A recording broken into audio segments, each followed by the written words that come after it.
Congruence में result होता है, कॉन्ग्रुएंस में रिजल्ट होता है if A is congruent to B mod n, ठीक है।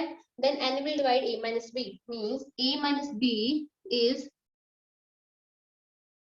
divisible by n, a minus b divisible by n है, ठीक है। तो यहाँ पर क्या है, a minus b, a into b minus r is divisible by p, इन दोनों को माइनस करेंगे तो it is divisible by p, this means का मतलब क्या हुआ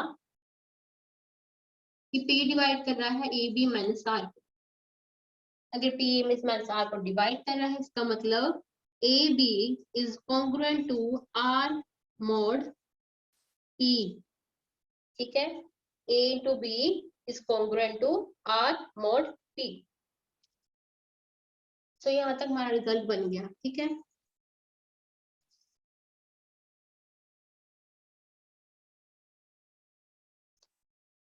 तो अब हमने करनी है अपनी प्रॉपर्टीज।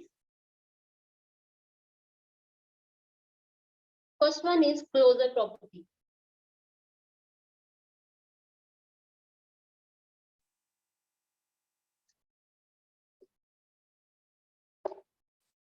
तो क्लोजर प्रॉपर्टी में क्या होगा कि हम दो एलिमेंट्स लेंगे जेपी के, हमारा सेट चल रहा है जेपी, तो हम दो एलिमेंट्स लेंगे जेपी के, let it be A and B belongs to JP.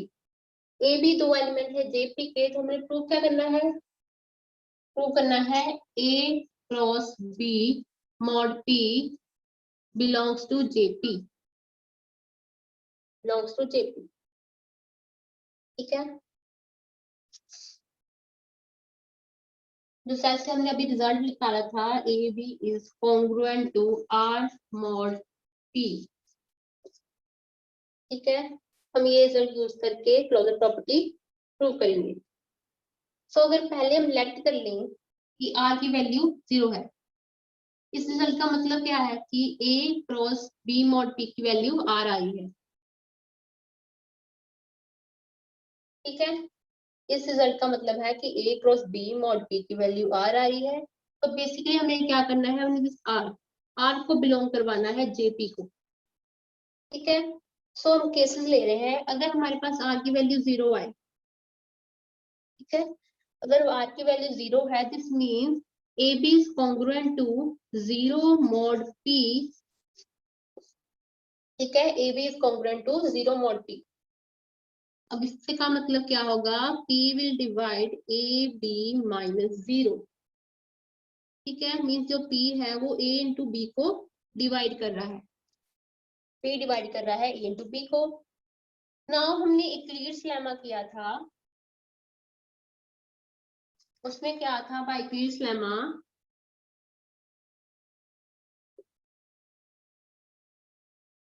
If P divides A B, P क्या है हमारा प्राइम, और P अगर A इंटू बी को डिवाइड कर रहा है दिस इंप्लाइज P या तो A को डिवाइड करेगा और या तो P B को डिवाइड करेगा, P इन दोनों में से किसी एक को डिवाइड जरूर करेगा, ठीक है। तो ये हमारा था इक्लियर्स लेमा। सो नाउ हमारा आ रहा है कि P डिवाइड कर रहा है A इंटू बी को, यहाँ पे हमने इक्लियर्स लेमा अप्लाई किया, so this implies P will divide A और P will divide B, P will divide A और P will divide B। Now जो हमारे A and B है, this A and this P, ये दोनों JP के elements थे। A and B जो है वो JP के एलिमेंट्स थे, और JP में कौन से एलिमेंट आ रहे हैं जो P से छोटे हैं, 1 2 से लेके अप टू सोन P माइनस 1, ठीक है। ये सारे A and B जो है वो JP के एलिमेंट थे, JP में वो एलिमेंट्स आ रहे हैं जो P से छोटे हैं, दिस मीन्स हमारा A and B है ये दोनों P से छोटे होंगे, ठीक है। P से छोटे है मीन जो P है वो बड़ा है, इसमें ये होगा कि जो P है वो A से भी बड़ा है और वो B से भी बड़ा है, ठीक है। अगर P बड़ा है, क्या कोई बड़ी टर्म छोटी वाली अपने से छोटी टर्म को डिवाइड कर सकती है, ये हमने पहले भी किया था कि अगर हम 8 ले लें एंड 4 ले लें, P प्राइम है, सो P विल बी 5 एंड ए ले लो 2। सो क्या 5 जो है वो 2 को डिवाइड कर सकता है? Exactly no. ठीक है, कभी भी बड़ी टर्म छोटी टर्म को डिवाइड नहीं करती। दिस मीन्स पी ए को भी डिवाइड नहीं कर सकता, पी बी को भी डिवाइड नहीं कर सकता। तो जब हमने लिया था कि हमारा आर जो है वो 0 के इक्वल है, तो हमारी यहाँ पर आके कॉन्ट्राडिक्शन आ रही है। ठीक है, यहाँ पर आके हमारी कॉन्ट्राडिक्शन आ रही है कि ना तो पी ए को डिवाइड करेगा ना ही बी को डिवाइड करेगा। दिस मीन्स जो आर है वो 0 के इक्वल नहीं होगा। आर जो है वो 0 के इक्वल नहीं होगा एंड जो हमारा आर था it is less than P, less than P था। सो आर जो है वो 0 के इक्वल नहीं है और पी से छोटा है। तो जेपी में कौन से एलिमेंट है? जेपी में 0 नहीं आ रहा। ठीक है, नेक्स्ट थिंग इज जो भी एलिमेंट पी से छोटे हैं 1 से लेके p - 1 तक के सारे एलिमेंट आ रहे हैं जेपी में। सो आर जो है वो पी से छोटा है, 0 के इक्वल भी नहीं है, तो आर भी जेपी में आ जाएगा। जो आर है वो जेपी को बिलोंग कर जाएगा। अगर आर जेपी को बिलोंग कर गया this means a cross B mod p, ये वाला एलिमेंट जेपी को बिलोंग कर गया। सो यही हमने प्रूव करना था कि अगर ए एंड बी दो एलिमेंट है जेपी से, then a cross B mod p means a and b अगर दो एलिमेंट है तो composition of multiplication mod of p अगर लगाएंगे इन दोनों पर तो वो जेपी के अंदर आएगी। तो ये हमने प्रूव किया। So it is closure. This means जो हमारा जेपी है वो क्लोज है। ठीक है, नेक्स्ट करनी है हमने एसोसिएटिविटी।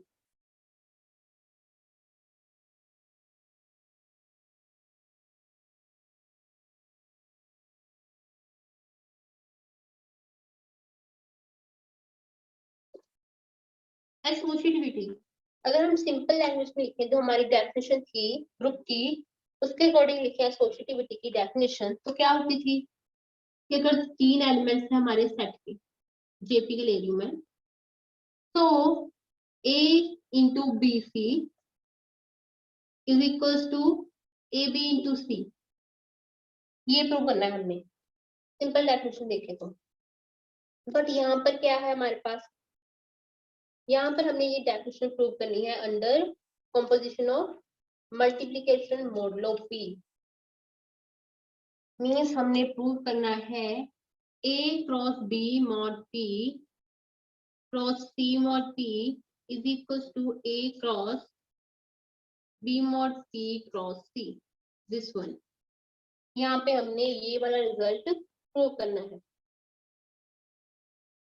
तो बेसिकली इसका मतलब क्या होगा कि अगर हम a इंटू बी को मल्टीप्लाई करें देन उसको p से डिवाइड करें, a into b divided by p। ठीक है, देन फिर इसको p से डिवाइड करके p से मल्टीप्लाई करके p से डिवाइड करें, तो इसका आंसर किसके इक्वल चाहिए? a into B c by p divide by p। ठीक है, तो बच्चे वैसे तो ये रिजल्ट प्रूव होता है अगर हम पर्टिकुलर एग्जांपल से कर लें। ठीक है, कोई पर्टिकुलर एग्जांपल ले लेते हैं हम।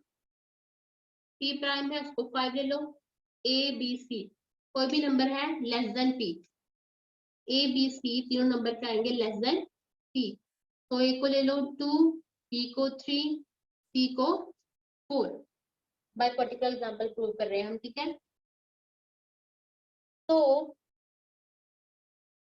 अगर मैं यहाँ पर प्रूव करूँ, फर्स्ट में हमें क्या करना है, a cross b mod p means a and b को मल्टीप्लाई करो, 2 क्रॉस 3 इनको p से डिवाइड करो, तो आंसर क्या आएगा? 2 cross 3 is 6, 2 cross 3 is 6, 6 divided by 5।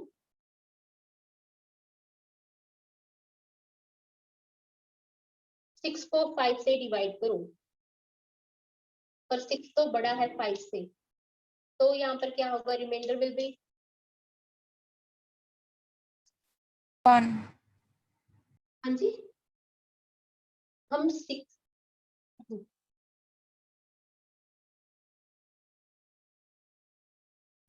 Reminder आ गया 1। ठीक है, नेक्स्ट इज हमने इतना पार्ट कर लिया। ठीक है, नेक्स्ट हमने क्या करना है, जो हमारा रिमाइंडर आंसर आया है इसको सी से मल्टीप्लाई करके फिर डिवाइड करना है पी से। सो इसको मल्टीप्लाई करेंगे 4 से, divide by 5। Now 4 into 1 by 5, 4 into 4 is 4, 4 को अब डिवाइड करना है 5 से, 4 को डिवाइड करना है 5 से, बट यहाँ पर 4 छोटा है, तो इस केस में हम क्या करते थे, अगर डिवीजन एल्गोरिथम लगाया या फिर वैसे 5 0 0, देन रिमाइंडर विल बी 4। तो इसका रिमाइंडर में इसका आंसर जो है वो 4 ही आएगा, मींस इस साइड का आंसर आ गया 4 के ऊपर। ऐसे सेकंड साइड निकाल दो, दूसरी वाली साइड। इसमें क्या करना है, पहले बी एंड सी को मल्टीप्लाई करो। B and C is, A हमने लिया था 2, B is 3, C is 4। So B into C by P means 3 into 4 by 5, that is 12 by 5। जब 12 को 5 से डिवाइड करेंगे देन रिमाइंडर विल बी 2, 2 ही आएगा ना रिमाइंडर। ठीक है, नेक्स्ट इसका हमने पार्ट का आंसर निकाल लिया, इसका जो आंसर आया उसको क्या करेंगे, ए से multiply divided by P means 2 cross 2,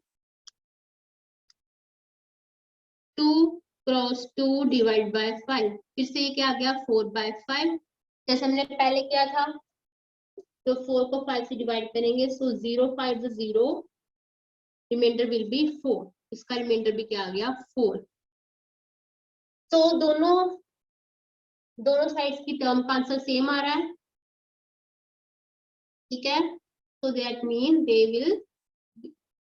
they will associate। ठीक है, आपने सिंपल यहाँ पे ही करना है,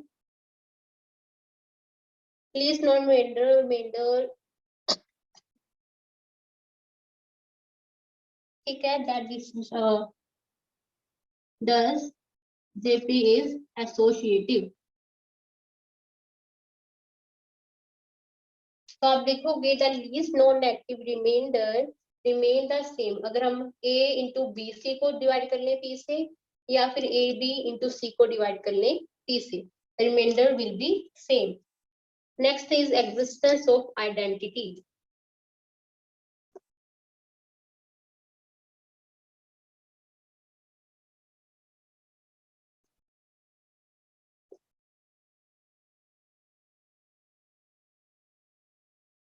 सो एग्जिस्टेंस ऑफ आइडेंटिटी में हमें क्या चाहिए,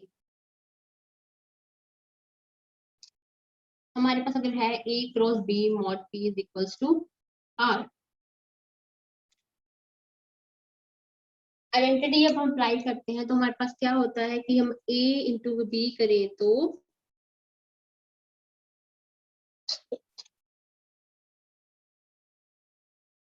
इज इक्वल्स टू a आना चाहिए। आइडेंटिटी में यही होता है ना, यहाँ b क्या होता है, यहाँ पे e, कि a को ऐसे एलिमेंट से मल्टीप्लाई करें, ठीक है, कि एलिमेंट इटसेल्फ आ जाए। ठीक है, तो यहाँ पर a को किस एलिमेंट से मल्टीप्लाई करके p से डिवाइड करें कि a इटसेल्फ आए, a क्रॉस 1, a को 1 से मल्टीप्लाई करके p से डिवाइड करेंगे then remainder will be a। वैसे भी अगर जब भी हम कोई भी ग्रुप को प्रूव करते हैं, सेट को प्रूव कर रहे हैं, ग्रुप, जब भी हमने करनी है आइडेंटिटी, ठीक है, इन मल्टीप्लिकेशन आइडेंटिटी जो है वो 1 होती है, यानी इन एडिशन जो आइडेंटिटी है वो 0 होती है। मोस्ट ऑफ सेट्स में इन मल्टीप्लिकेशन आइडेंटिटी 1 होगी एंड इन एडिशन आइडेंटिटी 0 होगी। ठीक है, तो अगर a को 1 से मल्टीप्लाई करें इट विल बी a। ठीक है, इसको डिवाइड करेंगे p से। ठीक है, नाउ दिस a, ये JP वाले सेट में से आ रहा है, मींस a छोटा है p से, तो हम क्या करेंगे, P0 is 0, so remainder will be A. इसका रिजल्ट क्या आएगा? A, which is equals to 1 cross PA.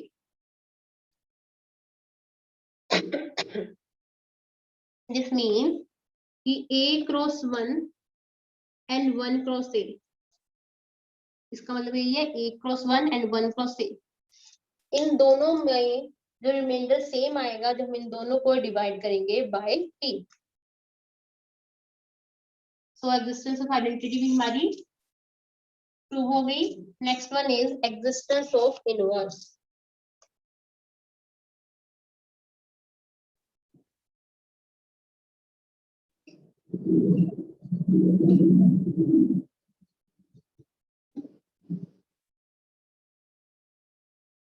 तो एग्जिस्टेंस ऑफ इनवर्स इसका है जो आपको थोड़ा सा लगते क्या है, ये आपको याद करना पड़ेगा. सबसे पहले तो हम क्या करेंगे, हम एक एलिमेंट ले लेंगे जेपी का. तो हमने जेपी का एक एलिमेंट ले लिया. हमने प्रूव क्या करना है कि अगर ए जेपी का एलिमेंट है तो इसके कॉरस्पॉन्डिंग एक इनवर्स एग्जिस्ट करेगा, इनवर्स ऑफ ए. हमने inverse of A find out करना है. सबसे पहले इसके लिए हमें एक सेट कंसीडर करना पड़ेगा. Consider a set S. एक सेट हमने एस कंसीडर किया, उसमें कौन से एलिमेंट है? 1 cross a mod p, 2 cross a mod p, up to सोन पी minus 1 cross a mod p. ये सारे एलिमेंट्स हमने ले लिए एस सेट में. ये सेट आपको याद करना है कि हमने ये सेट कंसीडर करना है इन एग्जिस्टेंस ऑफ इनवर्स में. नाउ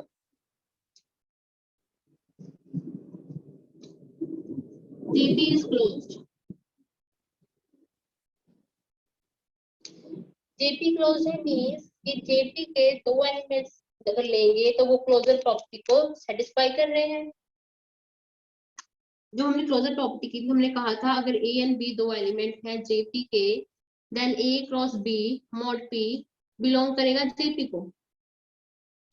ठीक है. अगर JP क्लोज है और दो एलिमेंट A B JP के हैं, देन ये एलिमेंट JP को बिलोंग करेगा. नाउ सेट में S में जो एलिमेंट है it is 1 cross A, 2 cross A up to सोन P minus 1 cross A.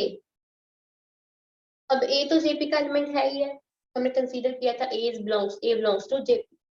Now this 1 2 3 up to सोन P माइनस 1, ये सभी भी JP के एलिमेंट है. 1 2 अप टू सोन P माइनस 1 मीन्स ये 1A 2A P minus 1A, ये सारे ही JP के एलिमेंट्स हैं. तो दो एलिमेंट्स को मल्टीप्लाई करके P से डिवाइड करोगे, it is also element of JP. तो ये सारे किसके एलिमेंट हो गए? JP के. जो S के एलिमेंट हैं वो एलिमेंट आ रहे हैं JP के. This means S is contained in JP. जो S के एलिमेंट है वो कहाँ से आ रहे हैं? JP में से. दिस मीन्स जो S है वो सबसेट हो गया JP का. नेक्स्ट थिंग हमने जो प्रूव करनी है दैट इज कि जो S के एलिमेंट्स हैं वो डिफरेंट है. कोई भी एलिमेंट रिपीट नहीं हो रहा. ठीक है, कि कोई भी एलिमेंट रिपीट नहीं हो रहा, सभी एलिमेंट डिफरेंट है. हम लेट कर लेते हैं कि कोई दो एलिमेंट सेम है. ठीक है. I cross A mod P is equals to J cross A mod. कोई दो एलिमेंट हमने सेम ले ली where this I and P, I and J lies between 1 and P. ठीक है. I and J 1 and P के बीच में क्यों लाई कर रहे हैं? क्योंकि I and J कौन से एलिमेंट्स हैं? 1 2 से लेकर P माइनस 1, वो सारे P से छोटे वाले एलिमेंट हैं और 1 से स्टार्ट हो रहे हैं, इसलिए I and J lies between 1 and P. So next let कर लो. लेट की जो I है, दिस I is greater than J. अगर I greater than J है, I and J दोनों 1 और P के बीच में लाई कर रहे हैं, देन इनकी सबट्रैक्शन जो है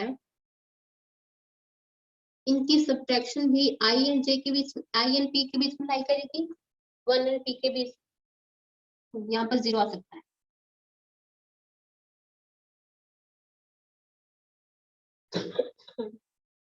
Anyway,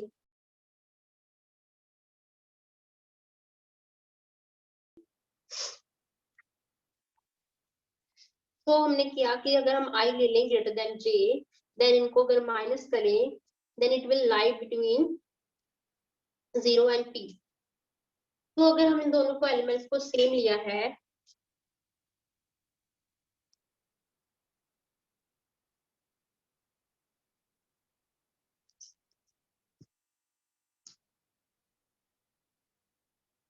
हमने इन दोनों एलिमेंट्स को सेम लिया है, हमने लिया है कि आई, अब इस एलिमेंट का मतलब क्या था, हमने स्टार्टिंग में लिया था कि अगर a cross b mod p की वैल्यू r है, then a and b is congruent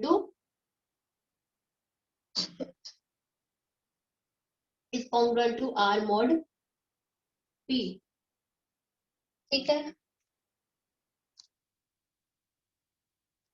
सो यहाँ पर i cross a mod p जो है j cross a mod p के इक्वल है, तो हम लिख सकते हैं i into a is congruent to j into a mod p, क्योंकि दोनों की वैल्यू सेम है, दोनों की वैल्यू सेम है, और कॉन्ग्रुएंस में हम लिखते हैं ना कि a is congruent to a mod p। Congruence में हमारे साथ ये रिजल्ट होता है कि a जो है वो a के कॉन्ग्रुएंट है। ठीक है, अगर i a और j a की वैल्यू सेम है तो हम लिख सकते हैं i a is congruent to j a mod p। Now अगर हमने ये लिखा, इसका मतलब होगा कि p will divide i a minus j of a, this mean p will divide i minus j into a। एक कॉमन ले लिया, यहाँ फिर से यहाँ पर क्लीयर्स लेमा यूज होगा कि p जो है वो डिवाइड कर रहा है i माइनस जे इंटू ए को,